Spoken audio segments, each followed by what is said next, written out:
to Mike Evans being one piece away, Danny? He makes a compelling case. Like, the Niners would be favored to win quite a few divisions in football. Like, they'd obviously be favored to win the NFC South, just to throw an easy one out there for you. So, like, the Niners won 13 games, and I remember us talking about it on the air and off. They would keep winning, but they had all of these injuries, and Brew would be like, when are we getting Brock Purdy into the show? And it was like, well, because we didn't really take them seriously because of all of the injuries. And whenever they played a good offense late, they got a ton of points scored on them. Obviously, Seattle in the playoff game put up 41. The Bears had that huge offensive game late in the season. So I think we were proven correct that they weren't really a contender last year. They just happened to keep winning. But give them Fred Warner. Give them Nick Bosa. Give them their first-round pick from last year back, Mykal Williams. Give them whatever they do in the draft this year. Give them Mike Evans. Like, if we look at the wide receiver production that they got production from George Kittle. They got production from Christian McCaffrey. But they got really nothing from the wide receiver position. 650, with nobody went over 650. Right. And now you get Mike Evans. Now, again, they had... CMC was... Yeah, CMC and Kittle were over it. But just in terms of, we talk about offensive genius Kyle Shanahan, he had a tight end who he could throw to and get production. He had a running back he could. But now he has someone on the outside that can... So a 13-win team with all those defensive injuries and adding Mike Evans, the only reason their odds are as low as they are is because Seattle and the Rams are in their own division, so the odds makers feel like they've got a path really to the wild card and not a home playoff game. But they're a really, really good team. They are a really good team, and I hear Mike when he's talking about them being one piece away last year and him being that piece last year. But again, they were without those players that you mentioned on defense. And then now you're talking about entering into a season with your number one target offensively outside of CMC and George Kittle. He's just recovering from an Achilles injury 2 months ago.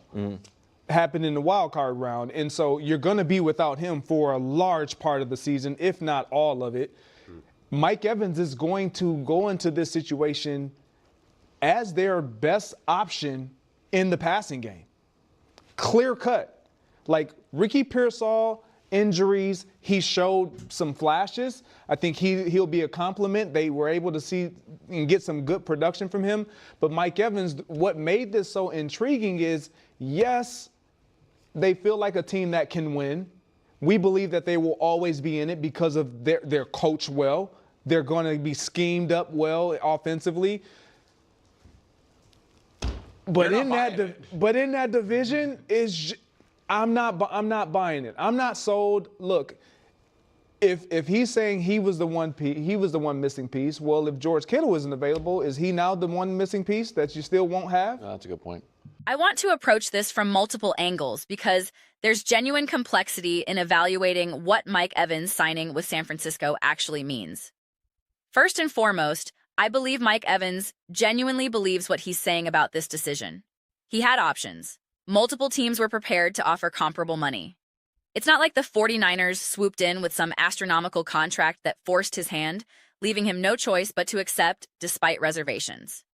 This wasn't a situation where he thought, well, I'm at the end of my earning potential, so I'll take the biggest bag regardless of circumstances. The money would have been similar elsewhere. The ability to compete existed with other franchises that would have welcomed him. Yet he chose San Francisco. That carries weight. It says something meaningful about the organization, especially given the recent questions people have been raising about Kyle Shanahan and the situation surrounding Brock Purdy. There's been bizarre discourse questioning the foundation in San Francisco. Mike Evans cut through all of that noise. He looked at the landscape, evaluated his options, and decided this was where he wanted to be. That's important context to plant a flag on before diving deeper. Now, regarding the whole one piece away framing, we need to examine it carefully. Take last year's team exactly as it was. Injuries and all. The Bosa situation.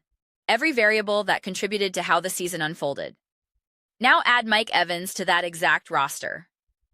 This is where analysis gets interesting because you can argue both sides. On one hand, of course, they weren't one piece away.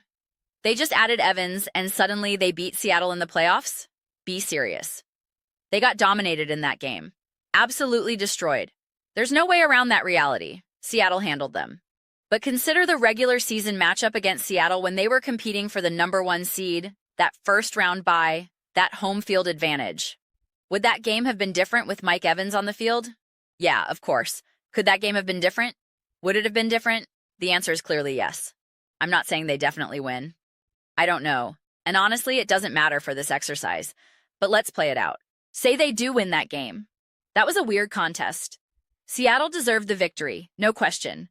It was a fascinating defensive battle. Seattle played extremely conservatively, clearly focused on just coming away with the win regardless of aesthetics.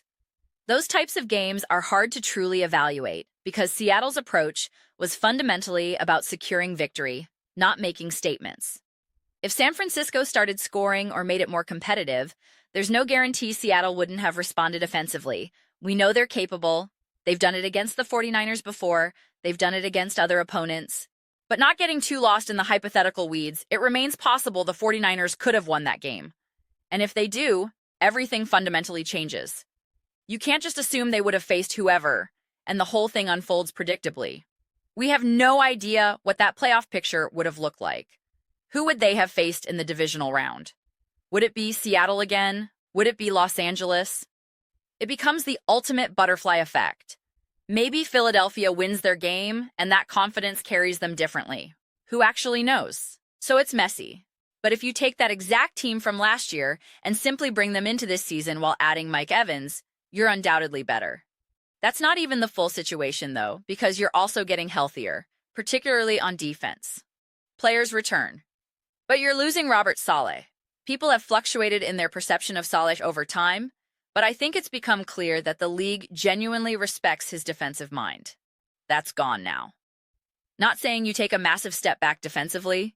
You still have a good defense, a competent coordinator presumably, but Saleh isn't there.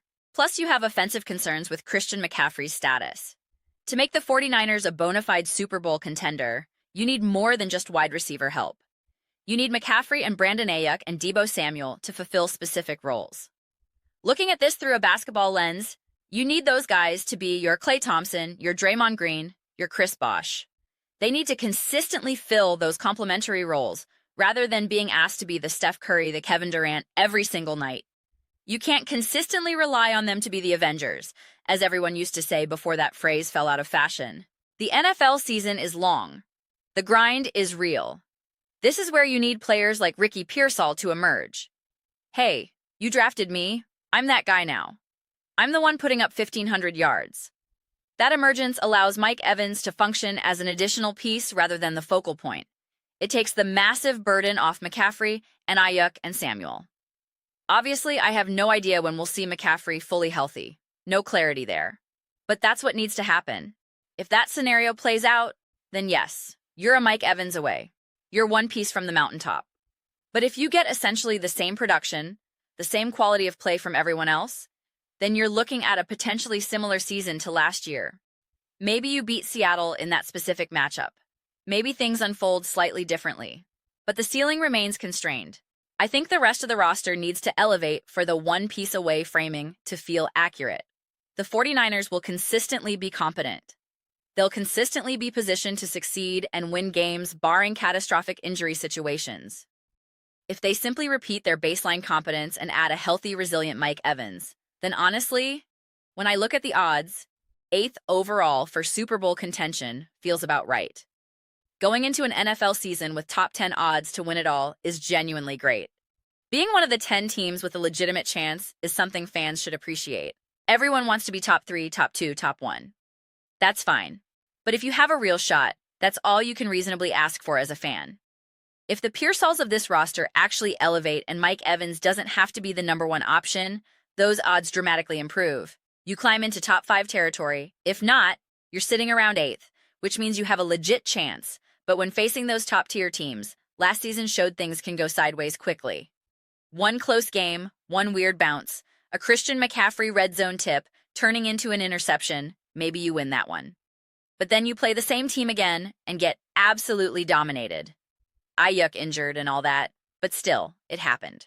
The 49ers took advantage of Philadelphia's ineptitude in that playoff game. If the Eagles had been moderately more competent, they should have won. But because of who the 49ers are, their resilience, their coaching, they deserved that victory. All credit to them. But to truly be great, to be a top 5 Super Bowl contender, you need to do more than capitalize on another team's failures or simply be marginally more competent. You're trying to be special. You're trying to be elite. That's the standard. So the way I'm looking at it right now, the determining factors rest more with the existing roster than with Mike Evans. It's less about the addition itself and more about what Evans gets to be within this team. If he's the missing piece because everyone else handles their business, great. If he's just another name asked to carry too much, the outcome probably looks familiar. Those are my thoughts on the San Francisco situation. I'm genuinely curious about yours. Do you agree with Mike Evans that the 49ers were one piece away and that he's that piece? Share your perspective in the comments. I read every single response. Whether agreement or disagreement drives your viewpoint. Let's generate meaningful discussion, maybe some healthy debate, but ultimately keep it enjoyable. Please consider subscribing if you appreciate this content. We're building a community that I hope feels genuinely connected and invested. Your participation matters enormously. Remember to like this video as it supports visibility and algorithmic reach. Thank you for watching. I'll see you in the next discussion.